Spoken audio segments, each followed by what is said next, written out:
The Betrayal unveiled. The command deck of the EDF Nemesis fell silent as Captain Ilara Voss entered. Her piercing blue eyes scanned the nervous faces of her crew before she approached the holographic display at the center of the room. The three-dimensional image showed a Galactic Council cruiser limping through space, trailing debris and venting atmosphere. "Status report," she demanded, her voice carrying the hard edge that had become her trademark since the massacre of New Terra. Lieutenant Commander Javier Rodriguez stepped forward. "We've disabled their engines and weapons systems, Captain. Minimal casualties on their side, mostly automated defense drones. Their shields collapsed exactly where our intel suggested they would." Ilara nodded, studying the damaged vessel. "And the data core?" "Untouched, as you ordered. Our boarding team is securing it now." 3 years ago, Ilara would have found it impossible to imagine herself attacking a council ship. Humanity had been welcomed into the Galactic Council with promises of protection, technological exchange, and a bright future among the stars. She had personally attended the ceremony on Earth when the Council representatives arrived, their diverse alien forms inspiring awe and hope in equal measure. High Counselor Zarin, with his crystalline exoskeleton that shimmered in Earth's sunlight, had spoken eloquently about a new era of cooperation. 26 months ago, everything changed. The Nexus colonies, humanity's farthest outposts, had been attacked without warning. Initial reports blamed the Krelvor, a species known for territorial aggression, but not widespread violence. The death toll climbed past 30 million before the Council even acknowledged the attacks. When Earth requested emergency military assistance as guaranteed by their membership treaties, the Council cited bureaucratic procedures and delays. Ilara had been captain of a science vessel then, charting gravitational anomalies in the Horsehead Nebula. She'd received the recall order along with the devastating news. The attacks had spread to 7 more colonies. The death toll was nearing 100 million. "Captain," Rodriguez's voice pulled her back to the present.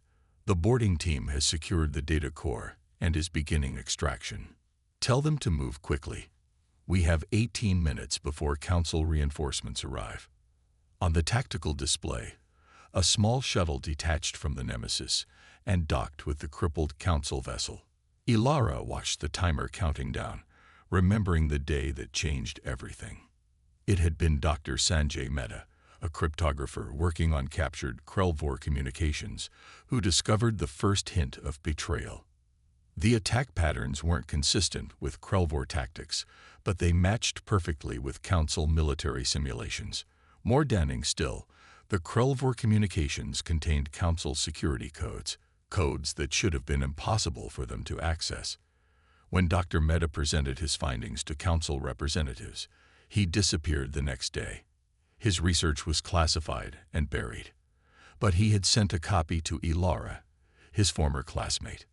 12 minutes, Captain," Rodriguez announced. Ilara nodded, watching the extraction team's progress on the monitor. Status of the core download: 78% complete.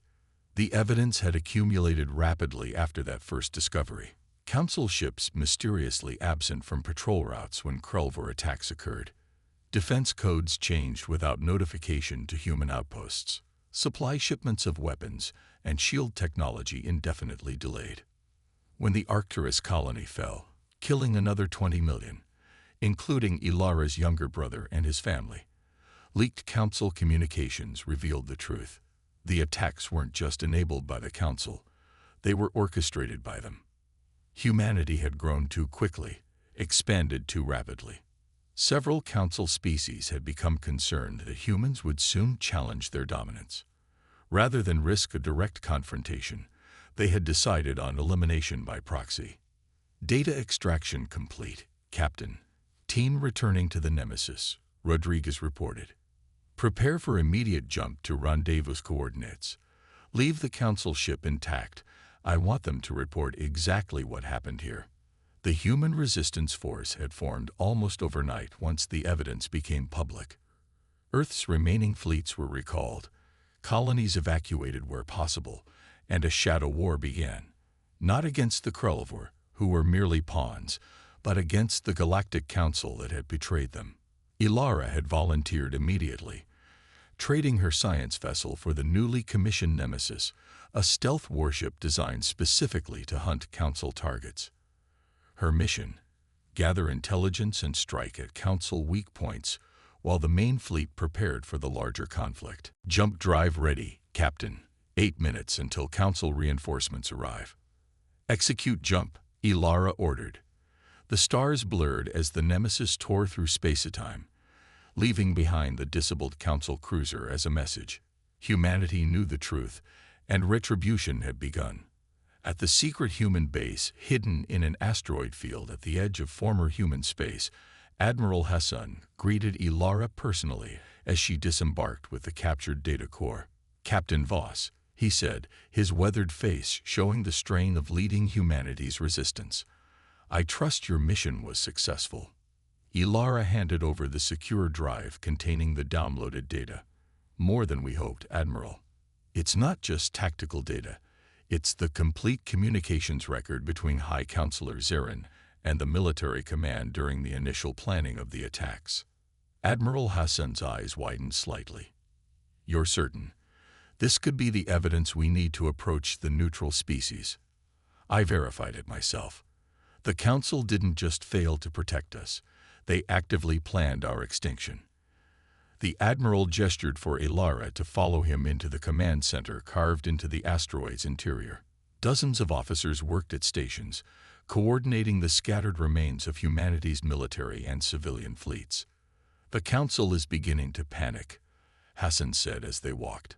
"Our strikes against their outposts have been more effective than they anticipated. 3 major species have already withdrawn from Council space, claiming neutrality in what they're calling an internal security matter. They still don't understand what they've done," Ilara said bitterly. "They think this is a territorial dispute or a political protest. They murdered over 100 million humans. This isn't a dispute, it's justice." Admiral Hassan nodded grimly. "And justice is coming. The data you've recovered will be the final piece we need. Our main fleet is assembled and ready at the staging point. The Council believes most of our warships were destroyed in the attacks. They have no idea what's coming for them." On the central display, a tactical map showed Council space, a vast network of worlds, stations, and jump points spanning 3 spiral arms of the galaxy. Red indicators marked recent human strikes, systematically targeting communications relays, sensor arrays, and supply depots. With each strike, more of the Council went blind to human movements. "Your next mission might be the most important yet," Hassan said, bringing up the schematics for a massive space station. "This is Nexus Alpha, the Council's primary defensive coordination hub. In 3 days, every surviving Council representative will gather there for an emergency session on the human problem." Ilara studied the station's defenses. "They're consolidating their leadership to protect them." "Exactly." Hassan's voice was grim. "And they've just given us the opportunity to decapitate their entire command structure in one strike." As officers finalized strike plans around them, Ilara felt a cold certainty settle in her chest. The Council had believed humans too weak, too trusting to survive their betrayal. They had miscalculated badly. "The fleet will be ready," she promised. "And the Council will learn exactly what happens when you betray humanity." The reckoning. High Counselor Zarin's crystalline exoskeleton clicked nervously as he paced the secure chamber deep within Nexus Alpha Station. The emergency gathering of Council representatives had devolved into chaos within minutes, accusations flying between species, demands for explanations, and thinly veiled threats of withdrawal from the Alliance. "Order," he shouted, his translator amplifying his voice across the chamber. "We cannot afford division now."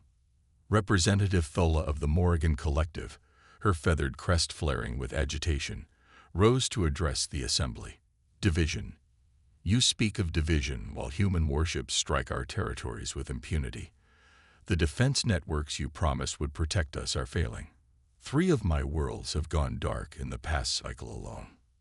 Murmurs of agreement rippled through the chamber. Zarin raised his upper limbs in a placating gesture. The humans were underestimated, he admitted reluctantly. Their technological progress since joining the Council has exceeded projections, but our combined forces still vastly outnumber theirs. This is merely a temporary insurgency. Representative Clax, a methane breather whose environmental suit hissed with each word, scoffed audibly. Temporary. Reports indicate they've destroyed 17 major military installations in the past month alone. And now this. The holographic display in the center of the chamber activated, showing footage of the disabled Council cruiser that Captain Voss had attacked. They're not just striking blindly, Clax continued. They're extracting data, gathering intelligence. They're planning something larger. Zarin knew the representative was right, though he would never admit it publicly. The decision to eliminate humanity had seemed logical at the time. Their rapid advancement, resourcefulness, and alarming military potential had threatened the careful balance of power the Council had maintained for millennia. The Krelvor had been easy to manipulate, their territorial instincts making them perfect scapegoats. The plan should have worked. Humanity should have been crushed, their survivors easily contained. Instead, they had somehow uncovered the truth and responded with a precision and ferocity that had shocked the Council military. We should negotiate, suggested Representative Mila of the Solari Concord, her bioluminescent skin pulsing with anxiety. Offer reparations, acknowledge our error. Negotiate. Zarin's voice carried genuine shock. After what they've done. After the atrocities they've committed against Council worlds. Atrocities we provoked, Mila countered. We orchestrated the slaughter of their colonies. What did you expect them to do? Surrender and die. The chamber fell silent as the implications of her words sank in. Many of the representatives had only recently learned the full truth of the Council's actions against humanity. Zarin was preparing his rebuttal when emergency alarms began blaring throughout the station. The security feeds activated automatically, displaying the space surrounding Nexus Alpha. What they showed sent waves of terror through the assembled representatives. Hundreds of human warships had appeared seemingly from nowhere, their stealth systems having masked their approach until they were already within the station's defensive perimeter. The Council's supposedly impenetrable safe haven had been compromised. How is this possible? Zarin demanded, turning to his military advisors. Where did they get this many ships? The answer came not from his staff, but from the station's communication system, as every screen and holographic display throughout Nexus Alpha was overridden by a single transmission.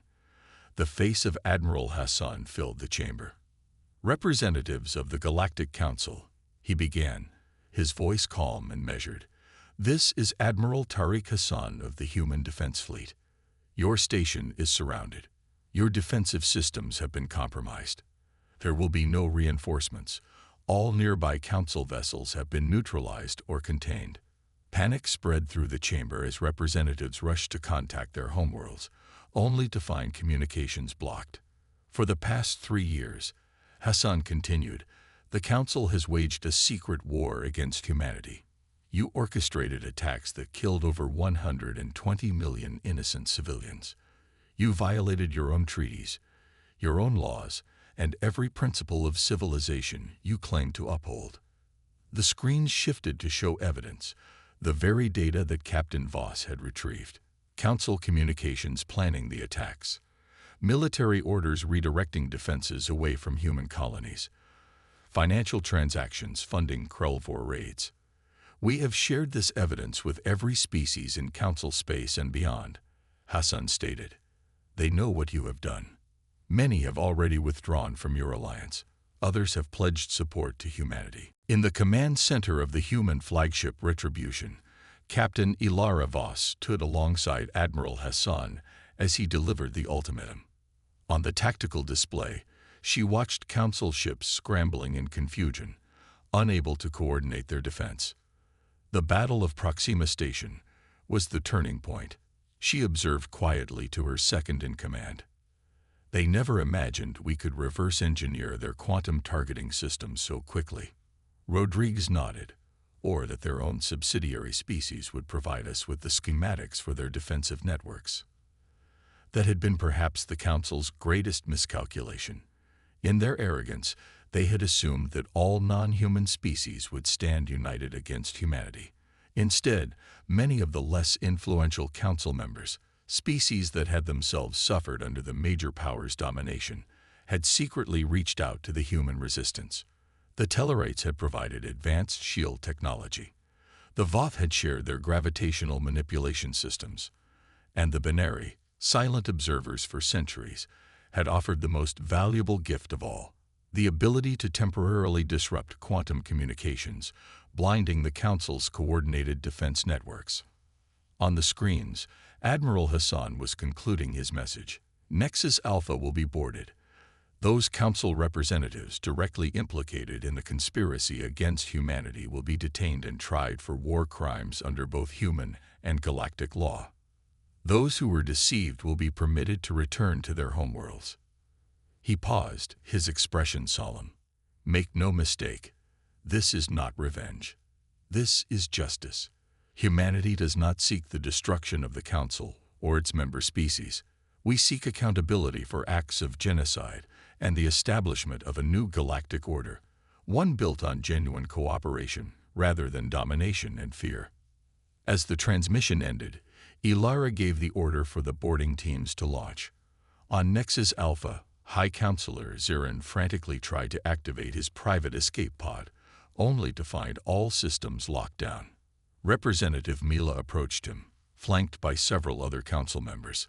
It's over, Zirin. Your decision to attack humanity has brought us to this point. We will not protect you any longer. You fools, Zirin hissed. Don't you understand what will happen?